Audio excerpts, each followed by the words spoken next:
Hello, my name is Toshi Shimada, music director and conductor of the Eastern Connecticut Symphony Orchestra.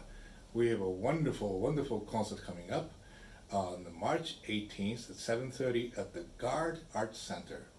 And today we have a special guest to this interview, Matt Muehl-Miller. Yes. Did I connect it right? It's a Muehl-Miller, technically. Muehl, so it's kind of in German, the Muehl, right? Yes.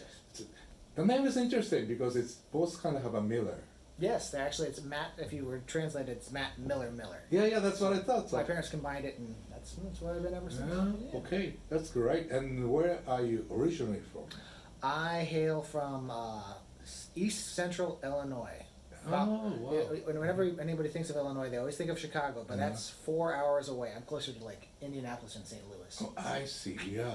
And did you? When did you start your horn? Oh, and when I was in Charleston, Illinois, I started in about the 5th grade, as people usually do. The public school system had a good system, and then I started taking private lessons, and the sky was the limit from there. You know, the horn's my favorite instrument. Oh. Although I never played it, and I can never play it, and I probably will never be able to play like you. So anyway, I let others play it, but I'm just in love with the sound of a horn.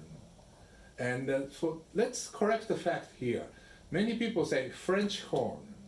What do you say to that? I say French horn or horn. When we talk about it amongst horn players, we always usually say horn. But it's most commonly when talking to audience members or talking about instruments, it's always good to put that French in front because you never know if someone's going to talk about the English horn or any of the the basset horn. So just to clarify. To me, it's more like a German horn, isn't it? Because Walde horn, I kind of get myself offended by somebody saying French horns. But you don't. You're not a kind. No. That's great. Even though it is German in origin, you're correct. Yeah.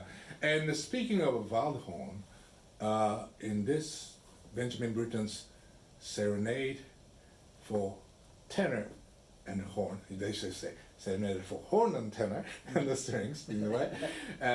That you are using actually in part of it, right? Yes, it's the natural horn. Yes, I will be. Would you just tell us about this? Because some people have no idea what the horn is. Well, originally, before the horn was combined into the valve horn, the Waldhorn in Germany, circa, oh goodness, I'm dating myself. I don't have the exact dates. It was a strictly just a tubed instrument without any valves, and you would play it completely by adjusting the tone on your lips, like you do today. But the notes were very limited, and the notes were particularly out of tune. A lot of the notes, especially in the higher register, just didn't sit in a way that our modern ears liked. But Benjamin Britten actually spent a lot of time studying the horn and getting used to those tones, and composed the first and last movements of the Benjamin Britten Serenade for that natural horn. I was lucky enough to get a natural horn from a friend and a colleague up at the University of Amherst. So I'm incredibly lucky to be able to perform on that today. How difficult is it to play natural horn? It is. Oh, that's so funny. It's funny you mention that. Yeah. Because it is in many ways it's different. When you're playing on the natural horn, everything feels different. Everything feels slightly more out of tune, and the notes, the size of the instrument, the size of the tube feels different. So it really feels like when you're driving on like a different car. Like if I were to drive in my usual my usual car, I'd make the effort of calling it like a mid-size sedan, and this little natural horn is like I'm driving on like one of those, like a little roadster. Everything feels a little bit different, a little bit more a little bit raw and like uncontrollable. So you mentioned about that because of the harmonic the pitch, the natural horn tend to sound to people like it's out of tune. So I have to warn you, it's not Matt playing out of tune, but it's a natural sound in a natural horn. Yeah. It's really fun to lean into. A lot of the harmonics, the 7th, 11th, 14th harmonic, the really like the juicy ones you're going to hear in there. There's one there, right before a particularly loud call. It just really rankles on our modern sensibilities, but it's supposed to sound like that. That's great. I love it actually, those parts. So let's go back to when I asked you to, whether you want to play concerto, the full-fledged concerto. And I was expecting Strauss too, or something that, Or Mozart. Mozart or whatever, But you mentioned the Britten. And I was delighted because I love the piece dearly. I've done it a few times before, but it's really hauntingly beautiful piece. But for you, why? It's one of those pieces on the bucket list. Like you mentioned, it's a hauntingly beautiful piece. Yeah. Hauntingly is probably the best word to use it. As the entire piece features the poetry that features themes of the night, of images and passages that evoke those haunting, creepy images, especially the elegy. Yes. There are lots of things in there, but what made it special to me, it was one of those pieces that I heard when I was in high school and just could not stop listening to. Wow. I had an old recording of Marie-Louise Neunecker and Ian Bostridge, and I wore that tape out and then got it on CD. I'm dating myself, and just absolutely loved the piece. There's something hauntingly melancholy about it across the board, isn't it? But it must be difficult to play that piece because I'm just looking at it, and technically, really, some of the things are really challenging looking. It is a challenging piece, and it's a challenging ensemble piece as well. All of the parts that stitch together, the strings, the tenor and horn really have to be exactly on the same page to bring it out. But when it comes together, it's absolutely beautiful. I've actually had the chance to rehearse with Gene. Yes. Would you tell me about the performing with a vocalist tenor? Well, I get a chance to occasionally do it in some other capacities, perform with singers. I haven't performed this piece before. Yeah. But when I sat down with Gene earlier this week, we had the opportunity to spend some time in a quick rehearsal. It was just like clockwork. We sat down. He was so easy to follow, so easy to latch into, and he's got such a great voice. But it's not just that; it's the emotion and the color in between all the notes that he's able to get out. It's just beautiful. You mentioned about color, and your playing has a really tremendous amount of beautiful colors difference you could create. Usually brass players play 1 or 2, 3, but you have like a 10 or 20 different sounding that you could produce in the horn, and it's just really admired playing.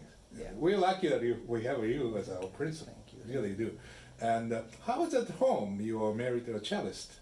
Yes, it's great. In the same kind of timbre that in the Brahms Symphony cello and the horn play at the same time. Yep, Brahms 3 play the solo together. Yeah. How about the practicing time? How do you divide the things? Oh, well, practicing time, especially with the 3-year-old as of recently, is, let's just say, limited. There are hours where we have to coordinate around naps and other care, but basically we've set it up so now that we can practice in different parts of the house, especially when the baby's not there, and get it done. But you're right.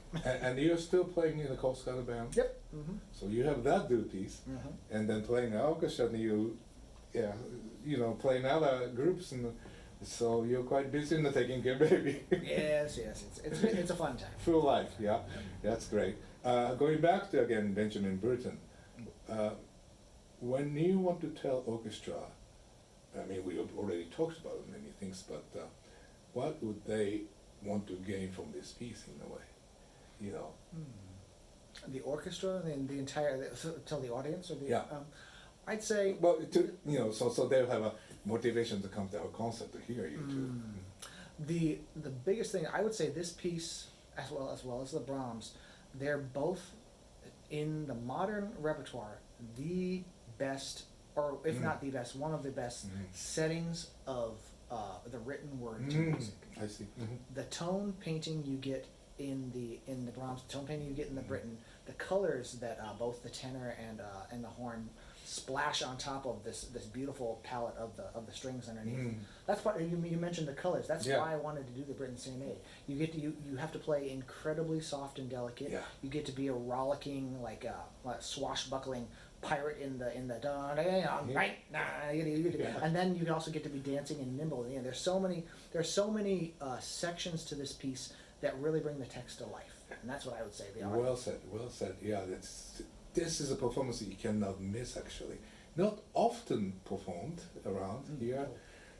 It's challenging for horn players, and of course, have a good. It's challenging for the tenor. Tenor perform too, it, yeah, yes. very much so. You know, Yeah.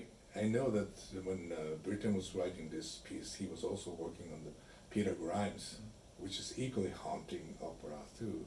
The atmosphere by the ocean, you know, where he spent the time, and he was ill before that. He just writing this. I think he had a measles or something like that too. So he had a lot of time to think about this piece, and everything went into this. I think. So please come to our wonderful concert to hear Matt Miller plays horn part, and we have a Gene Stenger playing, singing the tenor for the Britain's Serenade for, I would say, horn and tenor, because horn has more things to do here. Oh, when Gene's here. When Gene's here, I would switch over.